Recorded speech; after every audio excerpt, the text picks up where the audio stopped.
Could the military be on the verge of a major change in how sexual and non-sexual harassment is reported? Currently, it goes through the chain of command, but many times the victim says their supervisor is part of the problem and that an outside agency should be involved. Our Joe St. George is in Washington tonight with the march and the movement taking place.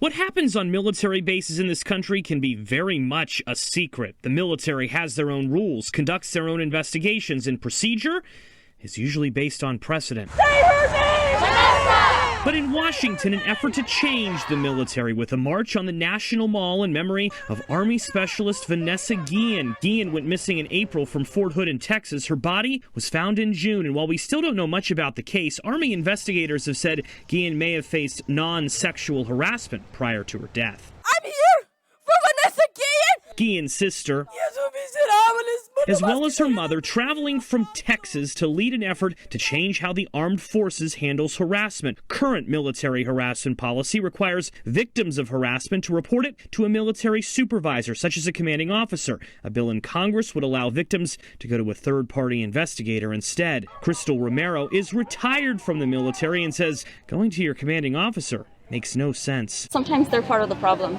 The bill is called #IamVanessaGuillen in honor of a viral movement of women sharing their stories online of military harassment. Guillen's sister telling us that today's event is more than just theater. President Trump met with the family this afternoon. It's her march for justice for her.